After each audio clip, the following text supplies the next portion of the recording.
Les habla la doctora Carol Roncalpete, soy médico dermatólogo de la ciudad de Trujillo y vamos a presentar hoy día el tema urticaria y angioedema.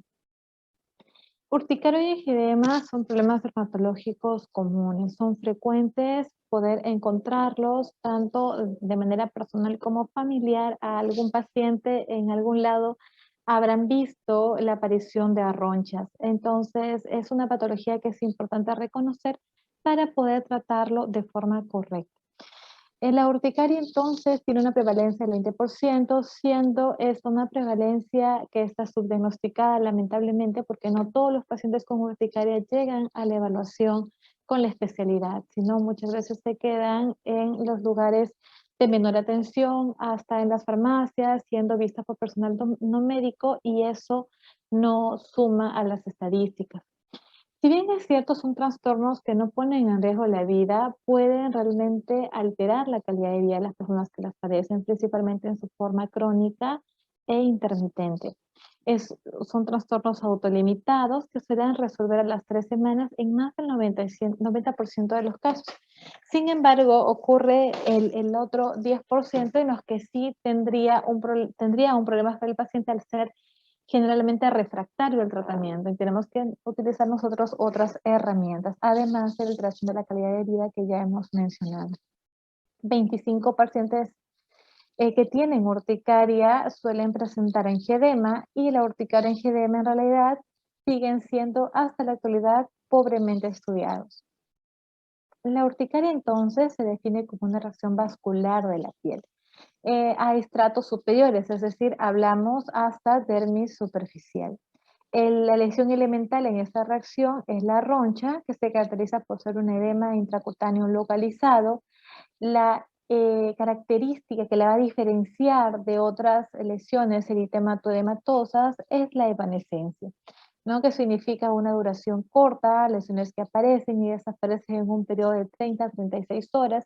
Incluso alguna literatura lo menciona hasta 48 horas. Resuelven para aparecer nuevas en otro lugar, o sea, son cambiantes. Pueden tener un tamaño variable, suelen ser pruriginosas, eritematosas, edematosas, y normalmente no tienen manifestaciones sistémicas, siendo un problema solamente de piel. Sin embargo, hay algunas ocasiones, que felizmente son pocas, en las que podría llevar hasta un cuadro de anafilaxia, poniendo en riesgo la vida del paciente. Entonces, vamos a dar algunas características adicionales de las ronchas para aprender a reconocerlas. Pueden ser polimórficas, es decir, en un solo paciente pueden existir más de una forma, pueden ser redondeadas o pueden tener formas irregulares. Suelen medir pocos milímetros a varios centímetros. Pueden ser confluentes y encontrarse formando placas, como en la foto inferior de la derecha. Suelen ser circunscritas, elevadas, eritematosas y edematosas. Algunas pueden tener una zona central más pálida, como es la que ustedes pueden identificar aquí en la imagen del rostro de su paciente, rodeado de un halo eritematoso, ¿no? Son lesiones que suelen ser recurrentes, pueden continuar así, recorriendo por periodos realmente indefinidos, resuelven sin dejar ningún tipo de secuela, ni siquiera una mancha, nada. Pueden ser pruriginosas y pueden dar también calor. El prurito puede ser más intenso por las noches, como refieren algunos pacientes, y en combinación con angioedema pueden presentarse o aislados, ¿no? Solo angioedema y solo urticaria. En cuanto al angioedema, también es una reacción vascular, pero más profunda, donde hay compromiso de dermis profunda y tejido celular subcutáneo. Suele ser, a diferencia de urticaria, no pruriginoso o escasamente pruriginoso. Suele ser indoloro, aunque a veces puede presentarse un dolor tipo urente. Es asimétrico, y la piel que está sobre la lesión puede ser eritematosa o puede ser una piel sin ninguna lesión. El angioedema, entonces, aquí podemos identificar en las fotos, las características que tiene es que son súbitos, son transitorios, son recurrentes, puede presentarse en la piel, en las mucosas o en ambos. Cuando se presenta en la pared epitelial puede realmente poner en riesgo la vida del paciente, con una afectación a nivel de laringe o cavidad oral. Cuando se presenta a nivel intestinal puede imitar alguna emergencia quirúrgica abdominal. La característica aquí que es un edema sin fobia, puede ser eritematoso o no, suele dar calor, dolor, casi nunca prurito, como ya lo hemos mencionado, y la localización más frecuente suele ser en cara, ¿no? Labios, mejillas, áreas periorbitales. La etiología suele ser diversa, viendo que podemos hablar de procesos genéticos, dado que algunos tipos de urticaria tienen ese componente familiar en la investigación de la anamnesis. Podemos encontrar antecedentes familiares, tiene también una etiología a veces de enfermedad sistémica, medicamentosa, puede ser producida por algunos alergenos que están en el ambiente o alimentarios. Incluso el estrés tiene un papel en la génesis de una reacción urticarial.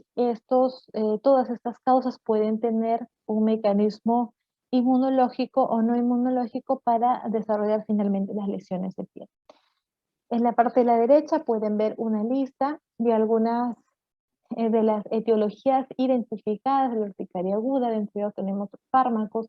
Los fármacos que, como ustedes leen, son fármacos que se usan en el día a día. Tenemos ácido acetilsalicílico, tenemos penicilinas, tenemos AINES, tenemos analgésicos, tenemos sedantes, diuréticos, anticonceptivos, vitaminas, ¿no? Que es algo que se usa en el día a día. En cuanto a los alimentos, tenemos también alimentos que se consumen en la comida habitual: leche, huevos, chocolate, pescado, cereales, café, frutas, gaseosas inclusive, ¿no? En cuanto a cuadros infecciosos, también vemos un compromiso viral o infecciones bacterianas y otras situaciones como picadura de insectos y aeroalergenos e incluso factores físicos como la luz solar o el frío, ¿no? Que dan otros tipos de urticaria. En cuanto a la fisiopatología, podemos dividir la etiología de urticaria en 3 etapas. Tenemos la etiología idiopática, donde nunca, como su nombre lo dice, nunca identificamos la causa exacta del problema, y la etiología inmunológica y no inmunológica. Dentro de la inmunológica tenemos aquellas que van a ser mediados por inmunoglobulina E. Tenemos entonces procesos en los que hay un alergeno, hay un antígeno externo que va a reaccionar con la inmunoglobulina E presente en las membranas de los mastocitos o de los basófilos, o puede ser autoanticuerpos, ¿no? Una respuesta autoinmune, ¿no? Que se puede también desarrollar o unir con esa inmunoglobulina E y dar toda la cascada inflamatoria, igual con liberación de mediadores, siendo estas formas autoinmunes las que están más asociadas con una urticaria crónica. También tenemos una forma no inmunológica en lo que hay liberación de histamina por los mastocitos de forma directa. Tenemos una asociación medicamentosa como aspirina, AINES, incluso los IEC, ¿no? Y lo que pasa entonces en el proceso es la unión entre el antígeno, la inmunoglobulina E, que a la vez está ligada a un receptor, que es un receptor de alta afinidad de inmunoglobulina E, y es a partir de esta unión que se va a desencadenar un proceso de metilación de los fosfolípidos que se encuentran en esta membrana celular de los mastocitos y de los basófilos. Siguiendo la cascada inflamatoria, vamos a ir a la fosforilación de las proteínas con activación de la proteína quinasa y del adenosín monofosfato cíclico, dando como resultado la apertura de los canales de calcio. El calcio ingresa del extracelular al intracelular. Y aquí dentro es donde va a reordenar los microtúbulos que se encuentran dentro, como parte del citoesqueleto, para poder disponer la migración de estos gránulos, ¿no? Y van a ir hacia la periferia, se van a fusionar con la membrana celular y finalmente van a permitir la liberación de mediadores. De estos mediadores, los más importantes, pues tenemos a la histamina, que va a ser la responsable de los efectos inflamatorios inmediatos, ¿no? Pero no es la única. También tenemos la liberación de serotonina, de bradeciminas, de interleucinas, de proteínas catiónicas de eosinófilos, por ejemplo, porque no es una respuesta que va a estar solamente dada por mastocitos y por basófilos, sino que con estos mediadores, pues, va a producirse la activación y la migración de otras células inflamatorias, como son pues, los linfocitos, macrófagos, los neutrófilos, las plaquetas, los eosinófilos, y todos ellos pueden liberar también sus propios agentes para producir finalmente un cuadro de vasodilatación, un cuadro de aumento de permeabilidad vascular y de la extravasación de algunas células también proinflamatorias, ¿no? Esta es una de las formas de mediación, pero hay otras, como ven, las inmunológicas, en las que hay una reacción anafilactoide que se va a dar entre el complemento C3A, C4A o C5A, que va a estar dentro del plasma, y una inmunoglobulina, ¿no? Complejos inmunes que van a dar una reacción tipo 3. Entonces, estos mediadores pueden ser de dos tipos. Pueden ser los mediadores que ya están previamente formados, que van ocasionando una respuesta inmediata, y aquí tenemos a la histamina, las proteasas, las proteoglucanos, el factor de necrosis tumoral alfa, y que van a ser los responsables del edema, el prurito y el eritema que se va a presentar. Hay otros que están preformados, pero no es que estén totalmente listos, sino que se necesita todavía un cambio para poder ser liberados. Y finalmente tenemos la respuesta tardía, en la que son componentes que se van a sintetizar especialmente para la liberación, ¿no? Aquí tenemos las interleucinas, la 3, la 4, la 6, la 8, la 9 y la 13 principalmente, ¿no? Y van a ser las responsables del infiltrado celular por eosinófilos, basófilos, monocitos y linfocitos. En la imagen de la derecha ustedes ven las principales causas de una urticaria crónica que se asocia a esta respuesta autoinmune que les había comentado. En este cuadro entonces vemos la acción de la histamina, que es uno de los mediadores, uno de los más importantes, para la vasodilatación, para el aumento de la permeabilidad vascular, con la consecuente salida pues, de líquido al intersticia y la producción de labón, y también la estimulación a nivel de las terminaciones nerviosas que van a condicionar a la aparición de prurito. En cuanto a la clasificación de las urticarias, tenemos las urticarias, la ordinaria, la física, el angioedema sin roncha, la urticaria de contacto, la urticaria vasculética y el síndrome autoinflamatorio.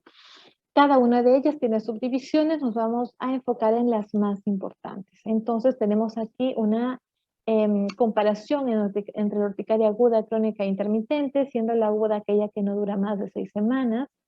Son lesiones que resuelven rápidamente, en 24 horas, es frecuente en la población pediátrica, suele estar asociada a TOTIA. La mayoría, bueno, no la mayoría, pero una gran parte de estos pacientes que hacen urticaria aguda, el 20-30% puede pasar a una urticaria crónica o una urticaria intermitente. La mayoría, ahora sí, el 50%, se produce por un factor que no se logra identificar hasta ahora. Le sigue las infecciones de tracto respiratorio con un 40%, medicamentos 9% y alimentos 1%. En cuanto a la urticaria crónica, vemos que es aquella que permanece durante más de 6 semanas, son lesiones que resuelven entre las 4 y 36 horas, como ven es un tiempo más largo que en la aguda, puede afectar la calidad de vida del paciente, y tenemos varios tipos, siendo importante nombrar el Helicobacter pylori como uno de los agentes infecciosos que se ha relacionado con la persistencia de la urticaria o con la exacerbación. Suele ser más prevalente en mujeres que en varones, con una relación de 2:1, y es refractario. En cuanto a la urticaria intermitente, como su nombre lo dice, es una urticaria episódica, ¿no? En cuanto a la urticaria física, entonces tenemos que son urticarias que están precipitadas por estímulos físicos, y que suelen presentarse antes que ocurran de forma, o sea, no ocurran de forma espontánea, sino precipitado por un estímulo. Puede ser el estímulo mecánico, térmico u otro, y eso tiene también cada uno su subclasificación. Puede afectar la calidad de vida del paciente de forma severa. Las lesiones siempre se van a localizar en el área estimulada y suelen presentarse minutos después de la provocación. Se resuelven dentro de un periodo de 2 horas. En cuanto a la urticaria mecánica, tenemos aquí como uno de los principales exponentes, el dermografismo sintomático es la forma más frecuente. La manifestación clínica suele ser la roncha que aparece luego de un traumatismo o roce con objeto Roma. Y esto es lo que nosotros utilizamos dentro del examen físico del paciente en el que sospechamos urticaria, ¿no? Hacemos la prueba de dermografismo con objeto Roma que debemos tener en el consultorio y vemos que se produce la roncha que sigue el mismo trayecto que yo utilicé con el objeto. Afecta más a los adultos jóvenes, es episódica, no afecta a mucosas y su evolución suele ser favorable, aunque puede persistir en el tiempo. La urticaria por presión retardada puede acompañarse de manifestaciones sistémicas, se caracteriza por un edema inflamatorio profundo en los lugares donde se ejerció una presión sostenida mayor a 30 minutos, como se ve en la imagen. Es una paciente que colocaba el antebrazo posiblemente encima de una mesa, ¿no? Y el tenerlo ahí, a veces por temas ocupacionales durante más de 30 minutos, hace la producción de esta roncha. Suele ser pruriginoso, oloroso o puede tener ambos componentes. Suelen persistir varios días y de localizaciones habituales suelen ser la cintura o las piernas por el uso de elásticos en las medias, por ejemplo, en las palmas por el uso de trabajos manuales o en las plantas por las caminatas o por trotar, ¿no? La duración promedio suele ser de 6 a 9 años. En la urticaria térmica, el principal exponente de la urticaria colinérgica, que se caracteriza por múltiples ronchas pequeñas, no mayor de 2 a 3 milímetros de diámetro, que suelen ser redondeadas, como ven en las imágenes, y están rodeadas por un algo eritematoso. Pueden ser confluentes o pueden también llegar a desarrollar angioedema. Puede acompañarse de afectación sistémica como cefalea, mareos, síncope, jadeo, respiración corta, náuseas, vómitos y diarrea. Suele aparecer dentro de los 15 minutos después del estímulo y los estímulos suelen ser el ejercicio físico, la fiebre, los baños calientes, el estrés, ¿no? Es frecuente en adultos jóvenes, principalmente de 23 a 28 años, y en aquellas personas con tendencia a atopía. Se ha reportado aquí casos familiares, principalmente en el sexo masculino. Dentro de los otros tipos tenemos la urticaria congénica, que se caracteriza por unas ronchas inducidas por el contacto con el agua, principalmente el agua de la ducha. Las lesiones son semejantes a las observadas en la urticaria colinérgica, se suelen ubicar en la parte superior del cuerpo, que es la parte donde tiene contacto primero con el agua que cae de la ducha. La duración no suele ser mayor de 1 hora, pero aún así suele ser molesto para el paciente, que ha sido reportado en más de un miembro de la familia. Entonces tenemos un componente familiar. La urticaria solar son lesiones que aparecen minutos después de la exposición al sol, desaparecen en un tiempo aproximado de 1 hora, nunca demoran más de 24 horas en desaparecer, pueden acompañarse de cefalea, de síncope. La radiación puede penetrar la ropa, de modo que en las imágenes ustedes ven un compromiso de zonas de fotoexposición, pero también puede presentarse en zonas cubiertas por ropa si nosotros vemos o nos ceñimos de algunos estudios que nos dicen que las zonas de exposición al sol suelen haber hecho un cuadro de tolerancia a la radiación UV. Entonces ya no sería la afectación a ese nivel, sino a las zonas que normalmente se cubren por ropa. Puede afectar profundamente la calidad de vida, afecta a pacientes de cualquier edad y raza, que suele ser más frecuente en la tercera década de vida. Puede coexistir con otras fotodermatosis como LES y porfiria cutánea. La urticaria vasculítica son lesiones cutáneas semejantes a ronchas, pero que duran más tiempo. Histológicamente ya vamos a ver un compromiso de los vasos evidente en una vasculitis leucocitoclástica. Es frecuente en edad media y en el sexo femenino, puede presentar dolor, ardor y prurito. Resuelven con púrpura residual, petequias o lesiones pigmentadas. A menudo se localizan en sitios de presión. El angioedema acompaña al 40% de pacientes con urticaria vasculítica y puede dar manifestaciones extracutáneas, siendo la más frecuente las artralgias. El diagnóstico debe ser un diagnóstico primero en base a la anamnesis, haciendo preguntas pertinentes que nos ayuden a identificar las características de la lesión de piel, determinar esta predisposición a ser evanescente y determinar si es que podemos identificar el agente que puede estar relacionado en la aparición de urticaria. En cuanto al examen físico, también tenemos una serie de pruebas que se puede realizar en cada uno de los pacientes según el tipo de urticaria que nosotros pensamos que puede estar produciendo el problema del paciente. Y finalmente podemos pedir también exámenes laboratoriales con la finalidad de identificar principalmente urticarias crónicas que tienen difícil tratamiento y que suelen ser muy prolongadas, ¿no? En cuanto a la histopatología, no es de gran utilidad, nos sirve principalmente para descartar otros cuadros, más que para hacer un diagnóstico de urticaria. No solemos pedir biopsias para urticaria, pero si la pedimos, lo que podemos encontrar sería lo que hemos comentado en la fisiopatología, ¿no? El edema, que puede estar en dermis superficial o profunda, dependiendo de la lesión que yo estoy buscando, si una roncha o un angioedema. Vamos a encontrar la dilatación vascular y el infiltrado inflamatorio, ¿no? Con células proinflamatorias, como linfocitos, eosinófilos, neutrófilos. En si hacemos inmunofluorescencia, también podríamos encontrar depósitos de inmunoglobulina y complemento C3 dentro de los vasos sanguíneos. En cuanto al tratamiento, el pilar de tratamiento es encontrar el agente etiológico para evitarlo, encontrar los factores que podrían agravar la enfermedad también, para también evitarlos, tratar de eliminar los factores inespecíficos que podrían estar relacionados, como el sobrecalentamiento, el estrés, el alcohol y algunos fármacos, y finalmente tratar de llevar una dieta de supresión de pseudoalergenos, aunque esto aún es controversial. Dentro de la dieta tenemos una larga lista de cosas que se han visto podrían elevar la cantidad de histamina o producir su liberación, ¿no? En cuanto al tratamiento farmacológico, en la urticaria aguda vemos que vamos a clasificarlo. Si es un cuadro leve, usamos antihistamínicos a dosis habituales. Si es un cuadro moderado, lo utilizamos en dosis más alta. Y si es que no responde a las dosis más altas, entonces empezamos con corticoterapia, ¿no? Bioral, que también se puede iniciar desde un primer momento si estamos hablando de un cuadro grave. Si entramos en un cuadro de anafilaxia, entonces la primera opción se ocupa por la adrenalina intramuscular. En el caso de las urticarias crónicas, tenemos también como primer eslabón en el tratamiento el uso de antihistamínicos de segunda generación. Si es que no responde, aumentamos la dosis. Si no responde, lo podemos aunar al uso de corticoides.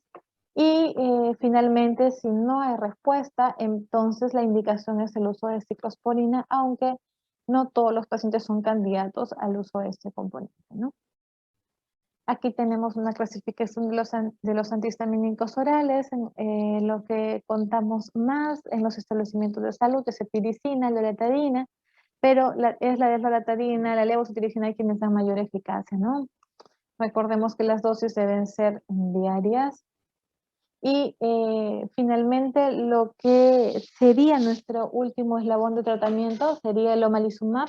Es una medicación biológica, no es accesible a todas las personas lamentablemente, es costoso al ser un biológico, pero nos daría una respuesta mejor al tratamiento de estas urticarias crónicas que suelen ser refractarias. No tenemos estudios que nos digan exactamente cuánto tiempo usarlo, a qué dosis. Realmente está siendo todavía investigado, pero sí hemos encontrado resultados muy positivos con el uso de omalizumab. Bueno, chicos, eso sería todo. No sé si hay alguna pregunta.